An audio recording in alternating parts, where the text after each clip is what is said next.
سے راضی ہے کہ ناراض ہے تو میں کیسے پتا کروں؟ تو اس وقت میرے سچے نبی غیب دا نبی نے فرمایا تھا کہ گھر جا کے دیکھ، اگر تیرے ماں باپ تجھ سے راضی ہے تو اللہ بھی تجھ سے راضی ہے، اور ماں باپ ناراض ہے تو اللہ بھی تجھ سے ناراض ہے۔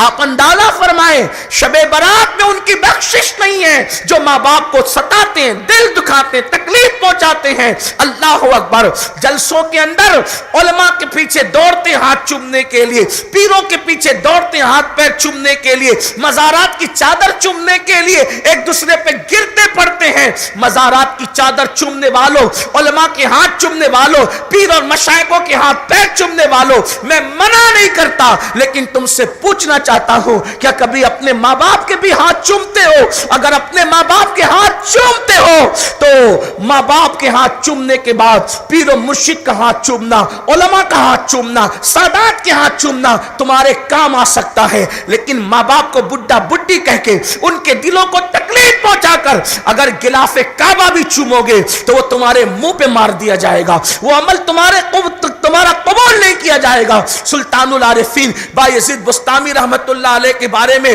حضرت سیدنا عثمان ابن حسن اپنی کتاب میں لکھتے ہیں، کہتے ہیں کہ حضرت بایزید بسطامی رحمت اللہ تعالی علیہ ایک ایسے بزرگ ہیں جن کو اللہ نے مقام ولایت عطا کیا، ولایت کے مقام پر پہنچ گئے، لیکن آپ جانتے ہیں، علماء بھی جانتے ہیں، صوفیہ بھی جانتے ہیں، مشائخ بھی جانتے ہیں کہ ولایت کی ایک قسم نہیں ہے، ولایت کی کئی قسمیں ہیں، اور ولایت میں بھی الگ الگ کوالٹی ہوتی ہے، بڑے مقامات ہوتے ہیں، بڑے مرتبے ہوتے ہیں۔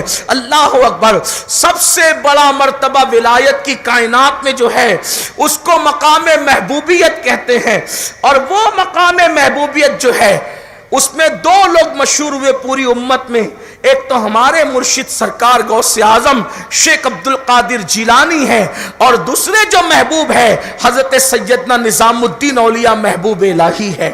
اللہ اکبر، تو الگ الگ مقامات ہے، فردیت کا مقام ہے، قطبیت کا مقام ہے، اسی طریقے سے ولایت کا مقام ہے، اسی طریقے سے مجذوبیت کا مقام ہے، اسی طریقے سے الگ الگ مقامات ہے، سیر اللہ، سیر من اللہ، سیر فی اللہ، یہ الگ الگ صوفیہ کی اصطلاحات ہے۔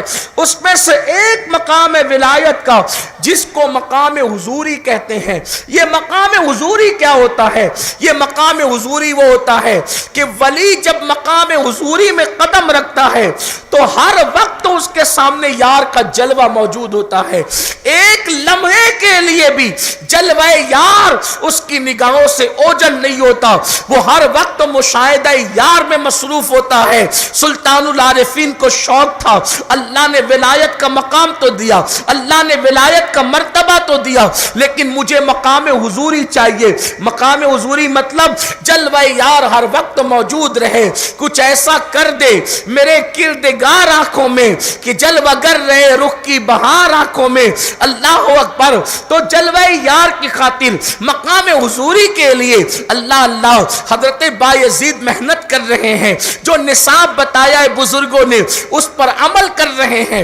بالآخر ذہن میں ایک بات آتی ہے، اور جو ذہن میں بات آئی وہ یہ کہ برسوں سے محنت کی ہے، روزے بھی رکھتا ہوں، عبادتیں بھی کرتا ہوں، پھر ماں کی خدمت بھی کرتا ہوں، پھر ماں کے لیے کچھ کمانا بھی پڑتا ہے۔ ماں کے پاس آئے اور ذہن میں بات آئی، اگر میں یہ سارے جنجال سے نکل جاؤں، میں یہ ساری چیزوں سے نکل جاؤں اور رات دن عبادت عبادت عبادت کروں تو مجھے مقام حضوری جلدی سے مل سکتا ہے۔ ماں کے پاس آتے ہیں، امی کے پیر پکڑ کے کہتے ہیں امی مجھے مقام حضوری چاہیے۔ ماں نے بڑی سادگی سے کہا مطلب کیا بیٹا؟ ماں مقام حضوری چاہتا ہوں، محنت کرتا ہوں، مشقت کرتا ہوں، عبادت کرتا ہوں، لیکن وہ منزل پر نہیں پہنچ پاتا کیونکہ تمہارے کام بھی کرنا، کاروبار بھی کرنا، یہ بھی کرنا، یہ بھی کرنا، یہ بھی کرنا۔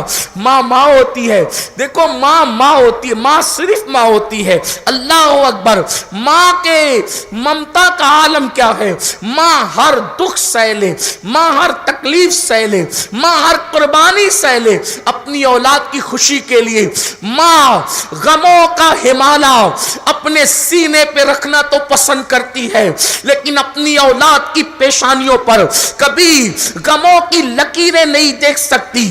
ایک ماں اپنا پورا شباب اپنی اولاد کے لیے قربان کر دیتی ہے، لیکن اولاد کی خوشیوں کی خاطر وہ خود کڑوے گھونٹ پی کر کے رہتی ہے، خود بھوکی رہ کر اولاد کو کھلاتی ہے، خود پسند کی غذاؤں سے منہ پھیر کر اولاد کو کھلاتی ہے۔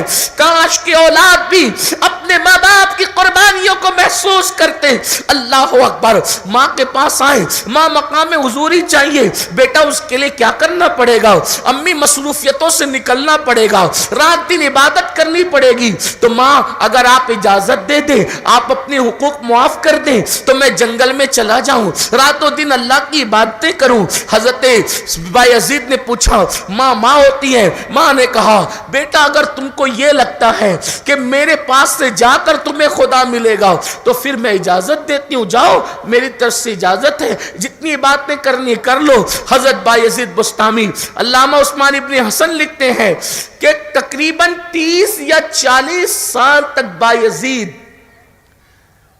پہاڑ کی غاروں کے اندر جنگل و بیابان میں رہے، ایک ہی لباس پر وہ 30-40 سال گزار دیے، کپڑوں کے چتڑے اڑنے لگے، 30-40 سالوں میں کبھی آئینہ بھی نہیں دیکھا، عبادت عبادت عبادت، حتیٰ کہ درخت کی پتیاں کھا کر سحری کی، پانی پی کر افطار کی، پانی پہ سحری کی، درخت کی پتیاں چبا کر افطار کیا، لیکن وہ مقام ملا نہیں۔ 30-40 سال کی محنتوں پر بھی وہ مقام نہیں ملا جس کے وہ متلاشی تھے۔ ایک دن حضرت سلطان العارفین بایزید بسطامی جنگل سے نکلے اور بستی کی طرف گئے، بستی میں قدم رکھا تو ماں کی یاد آئی، ماں کی یاد آئی تو سوچا اتنا عرصہ ہو گیا ماں کو دیکھے، چلو امی کی زیارت کر لیں، ماں کی زیارت کر لیں۔ میں تو اپنے جوانوں سے کہتا ہوں کسی کا خوبصورت چہرہ دیکھ کر کے وہ اجر اور ثواب نہیں ملتا، جو ماں باپ کا جھری پڑا ہوا چہرہ دیکھنے سے اللہ اجر اور ثواب عطا فرماتا ہے۔ سبحان اللہ سبحان اللہ۔ لوگوں کے پیچھے بھاگنے والوں، ہماری جنت تو اللہ نے ہمارے گھر میں رکھی۔ کامیابی کے متلاشیوں، ہماری کامیابی تو ہمارے گھر میں ہے۔ کہاں جا رہے ہو؟ کس قدر دنیا پرست ہوئے، خدا چھوڑا، نبی چھوڑا، ماں باپ چھوڑا، قرآن چھوڑا، دین چھوڑا، مذہب چھوڑا، مسلک چھوڑا، سب سے دور بھاگ کر کہاں جاؤ گے؟ ایک دن موت ہے، ایک دن اللہ بادی ہے، ایک دن 2 گز زمین میں لیٹنا ہے۔ اللہ اکبر۔ سلطان العارفین بایزید بسطامی جیسے ہی بسطام کی سرزمین کی بستیوں سے گزرنے لگے، ماں کی یاد آئی، دل نے کہا چلو امی کی زیارت کر لیتے ہیں۔ فوراً شیطانی وسوسہ آیا، امی مر گئی ہوگی، اس لیے کہ 30-40 سال ہو گئے، میں بوڑھا ہو گیا، وہ تو پہلے سے بوڑھی تھی، مر گئی ہوگی۔ پھر دل نے خیال آیا، شیطانی وسوسے کو ختم کیا، چلو مر گئی ہوگی تو قبر پہ فاتحہ پڑھ لیں گے، کیونکہ ماں باپ کی قبر پہ جانا بھی تو کوئی بات ہے نا۔ اس لیے کہ اللہ کے رسول علیہ السلام فرماتے ہیں جو جمعہ کے دن اپنی ماں یا اپنی باپ یا دونوں کی قبر پر پابندی سے حاضری دے گا، اس کے مرنے کے بعد فرشتے اس کی قبر پر زیارت کے لیے آیا کریں گے۔ اس لیے مرنے والوں کو بھولا مت کرو، مرنے والوں کو یاد رکھا کرو اور ہر وقت ان کے لیے دعا کیا کرو، ماں باپ کے لیے تو خاص دعا کرو۔ میرے آقا فرماتے ہیں صلی اللہ علیہ وآلہ وسلم جس نے نماز پڑھی اور ماں باپ کی مغفرت کی دعا نہیں کی، اس کی نماز زمین اور آسمان کا دی جاتی ہے، اس کی نماز ادھوری اور نامکمل رہتی ہے۔ اس لیے اپنے ماں باپ کے لیے دعا کیا کرو نماز کے بعد۔ آقا علیہ السلام فرماتے ہیں جو مالدار بننا چاہتا ہے وہ ہر نماز کے بعد ماں باپ کی مغفرت کے لیے دعا کیا کرے، جو چاہتا ہے کہ اللہ اس کی عمر میں برکت عطا کرے تو اس کو چاہیے کہ وہ ماں باپ کی مغفرت کے لیے دعا کرے۔ ماں باپ زندہ ہے تو سلامتی کے لیے دعا کرو، مغفرت کی دعا کرو، اور مر گئے انتقال ہو گیا ہے تو ان کی قبر میں جنت اور راحت کے لیے دعا کرو، ان کی مغفرت کے لیے دعا دعا کرو, جیتے جی بھی مغفرت کی دعا کرنا چاہیے, مرنے کے بعد بھی مغفرت کی دعا کرنا چاہیے. لوگوں یاد رکھو, اپنے ماں باپ کو نہ بھولو. یہ پتہ نہیں بدعت کہاں سے شروع ہو گئی. جیتے جی لوگ ماں باپ کو بھول رہے ہیں تو مرنے کے بعد کیا یاد رکھیں گے؟ قبریں مٹ رہی ہے, قبروں کا نشان مٹ رہا ہے. اللہ اکبر. ایک وقت وہ آئے گا کہ کبھی باپ کا دامن پکڑ کر بیٹا کہے گا دادا کی قبر کہاں ہے بتاؤ, تو شاید نہیں بتایا جا سکے گا. بلکہ کسی نے مجھے بتایا کہ ایک مرتبہ ایسا ہوا کہ شب برات پر 1 سال کے بعد جو ہے بیٹا اپنے باپ کی قبر پہ گیا تو وہاں پہلے سے لوگ فاتحہ پڑھ رہے تھے. اس نے کہا بھئی آپ کو میرے باپ سے کیا ہمدردی ہے کہ آپ لوگ فاتحہ پڑھ رہے؟ تو انہوں نے کہا یہ تیرا باپ نہیں, ہمارا باپ ہے, اس کی قبر ہے. تو اس نے کہا میرے باپ کی قبر ہے. اس کا مطلب یہ ہے کہ وہ اتنے دن کے بعد گیا تھا کہ باپ کی قبر پلٹی ہو گئی تھی اور کوئی پور آ چکا تھا. یاد رکھنا, محلوں کی حفاظت کرنے والوں, قبروں کی حفاظت کرو. ہم قبر پجوا لوگ نہیں ہیں, لیکن اتنا ضرور ہے کہ قبروں کو ضائع کرنے والے بھی نہیں ہیں. اس کی وجہ یہ ہے کہ رسول اللہ نے اپنی زندگی کا سب سے پہلا سفر جو 6 سال کی عمر میں کیا ہے, نہ حج کے لیے نہ عمرہ کے لیے کیا ہے, اپنے والد بزرگوار کی مزار پر حاضری کے لیے کیا. اٹھا کر کے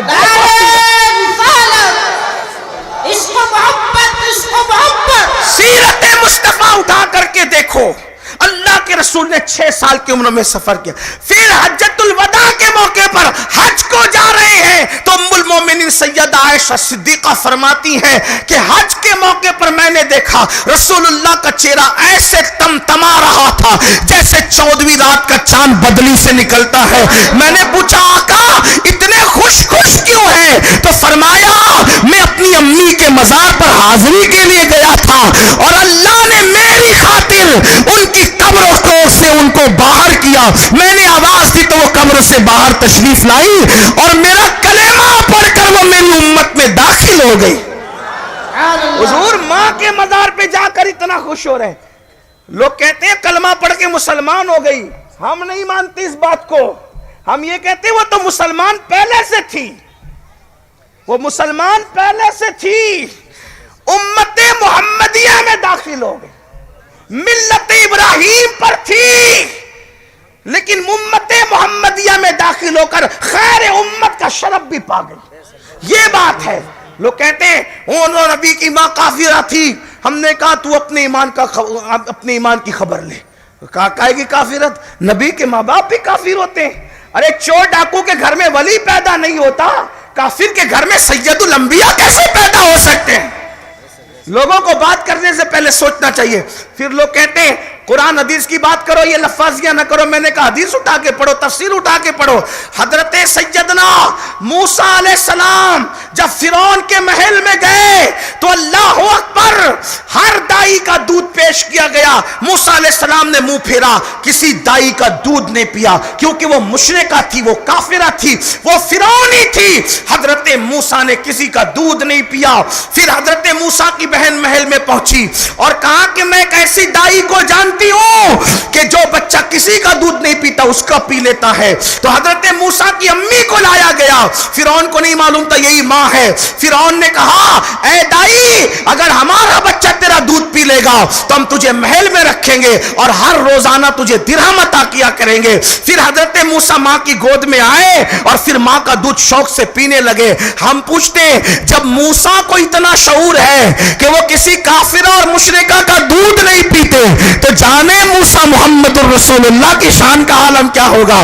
بس فرق اتنا ہے, توجہ کرنا, فرق اتنا ہے کہ حضرت موسیٰ نے کسی کافرہ کا دودھ نہیں پیا اور جانے موسیٰ کی شان یہ ہے کہ جس کا دودھ پی لیا اس کو کافر رہنے نہیں دیا, ایمان کی دولت عطا فرما. یہ بڑی شان ہے. اسی لیے تو میرے امام کہتے سب سے اولا وہ آلہ ہمارا, سب سے بالا وہ آلہ ہمارا نبی, اپنے مولا کا پیارا ہمارا نبی, دونوں عالم کا دولہ ہمارا نبی, خلق سے اولیاء, اولیاء سے رسول, رسولوں سے آلہ ہمارا نبی. اللہ کے رسول علیہ السلام نے اپنے والد کے مزار پر حاضری دی, والدہ کے مزار پر حاضری دی. شہدائے احد کی قبروں پر حاضری دی. اللہ کے رسول علیہ السلام خود تشریف لے گئے. بخاری اٹھا کر کے دیکھیں, آپ کو پتا چلے گا, سیاہ اٹھا کر دیکھیں, شہدائے احد کے مزارات پر آپ کے حاضری دینا, جانا, امت کے لیے مغفرت کی دعا کرنا ثابت ہے. تو آپ بھی جائیں شب برات میں, اور ماں باپ کی مزار پر بھی جایا کریں, ماں باپ کی مزار پر بھی فاتحہ پڑھا کریں. ہاں یہ اور بات ہے, ہم آپ کو یہ نہیں کہتے کہ وہاں جا کے سجدہ کرو, اللہ کے سوا کسی کو سجدہ کرنے کی اجازت نہیں. جو آداب قبور ہے, زیارت قبور کے آداب ہے, اس کے مطابق حاضری دو. 2 ہاتھ کے فاصلے پہ کھڑے رہو, وہاں آگ نہ سلگایا کرو, وہاں آگ نہ جلایا کرو, وہاں جا کے ہنسی مذاق نہ کیا کرو, وہاں جا کے خرافات نہ کیا کرو. ہاں عطر چھڑکو, پھول ڈالو, اور جو ہے وہ دعائیں کرو, مغفرت کی دعائیں کرو, اپنے لیے کرو, ان کے لیے دعائیں کرو. اور اگر کسی ولی کے مزار پر جاؤ, اپنے لیے دعا کرو, ان کے لیے دعا کرو, اور ان کو اللہ کا بندہ سمجھ کر اگر ڈائریکٹ ان سے کچھ مانگنا چاہو اس عقیدے کے ساتھ کہ اللہ کی عطا سے یہ مجھے دے سکتے ہیں, تو مانگ بھی سکتے ہو. ڈائریکٹ اللہ سے مانگنا چاہو تو ان کے وسیلے سے بھی مانگو, اور ان کو اللہ کا بندہ سمجھ کر, بے اذن اللہ دینے والا سمجھ کر مانگو. تو اس میں بھی کوئی فتویٰ نہیں. کہا کیوں کوئی فتویٰ نہیں؟ میں نے کہا جب ڈاکٹر دوا دے سکتا ہے تو ولی کچھ کیوں نہیں دے سکتا؟ اسی لیے میرے امام بڑی پیاری بات لکھتے, کہتے ہیں حاکم حکیم داد و دوا دے یہ کچھ نہ دے, حاکم حکیم داد دوا دے یہ کچھ نہ دے, مردود یہ مراد کس آیت خبر کی ہے؟ یہ تو لایا کہاں سے ہے کہ حاکم تو داد دے سکتا ہے اور حکیم دوا دے سکتا ہے, اور محبوبان بارگاہ کچھ نہیں دے سکتے؟ یہ کتنی حیرت کی بات ہے. لیکن لوگ کہتے ہیں وہ کیسے سن سکتے ہیں, وہ کیا سن سکتے ہیں. یہ ایک بہت دور کی بحث آ جاتی ہے, پھر میں اس میں نہیں پڑھنا چاہتا, حالانکہ میرے پاس اس کے حوالے سے دلیلیں بھی ہیں. ہمارے پاس اہل سنت کے پاس 1450 سالہ ذخیرہ موجود ہے.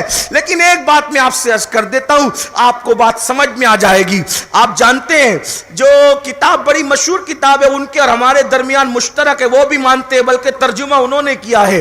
حیات الحیوان نام کی کتاب ہے, وہ مانتے ہیں اس کو, اس لیے میں تھوڑا حیات الحیوان کو لا رہا ہوں تاکہ لوگوں کی حیوانیت چلی جائے. حیات الحیوان کے اندر ایک روایت لکھی ہوئی ہے.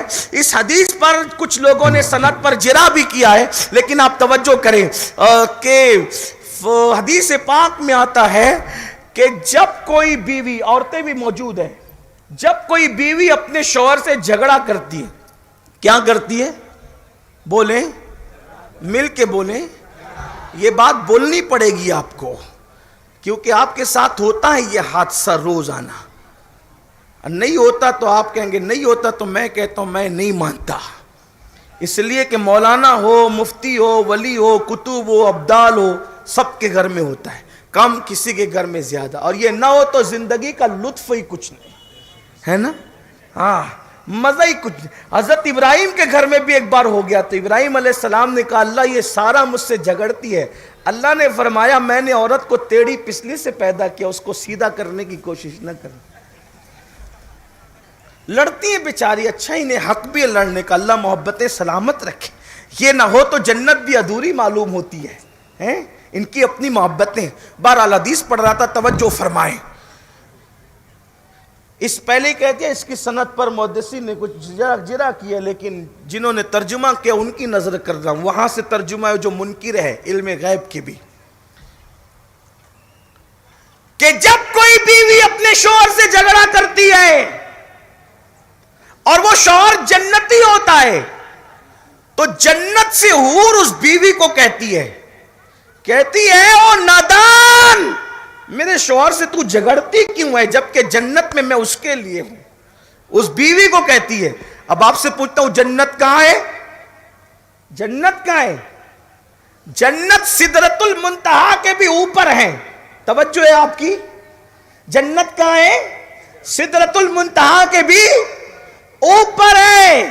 جب جنت سدرۃ المنتہا کے اوپر ہے تو وہاں سے حور کی طاقت, اللہ نے حور کو اتنی طاقت دی کہ وہ زمین پر, آپ کے گاؤں کا نام جورگی, زمین پر جورگی کے کس محلے میں بند کمرے میں میاں بیوی آپس میں جھگڑا کر رہے ہیں، یہ کون دیکھ رہا ہے؟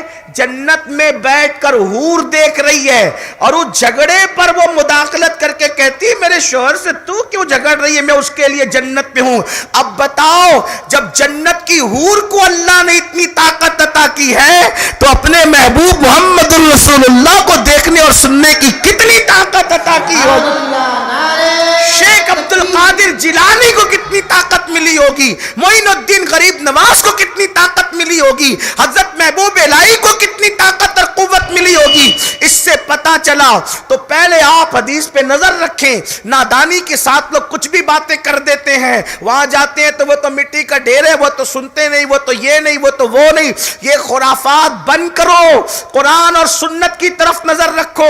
اللہ اکبر۔ تو بات دور نہ نکل جائے، عرض یہ کر رہا تھا، ابھی میرے عنوان پر میں نہیں آیا، جلدی سے عنوان کی طرف آتے ہیں۔ حضرت سلطان العارفین بایزید بسطامی رحمت اللہ تعالی علیہ نے سوچا کہ امی سے ملتے ہیں، فوراً شیطانی وسوسہ آ گیا، امی کا تو انتقال ہو گیا ہوگا، برسوں بیت گئے، 30-40 سال ہو گئے، امی سے کیا ملیں گے؟ پھر خیال آیا دل میں، چلے نہ صحیح ماں زندہ نہ ہو تو قبر پر چلے جائیں گے، قبر پر حاضری دیں گے۔ بالآخر سلطان العارفین اپنی ماں سے ملنے کے لیے اپنے محلے کی طرف بڑھتے ہیں، اور جب محلے کی طرف بڑھے تو وہاں گئے تو کیا دیکھا؟ ماں کا جھوپڑا سلامت تھا، دل کو قرار آ گیا۔ مکان سلامت مطلب مکین سلامت، جب تک کہ مکین مکان میں رہے گا سلامت رہے گا۔ بیٹھ گئے، سوچا ماں کو جگاؤں کہ نہیں جگاؤں، دیکھو یہ اللہ والے ہیں، ماں کو دستک دے کر اٹھاؤں کہ نہیں اٹھاؤں، ماں سو رہی ہوگی، 30-40 سال کے بعد آئے ہو اور ماں کو اٹھا کر کے نیند خراب کرتے ہو،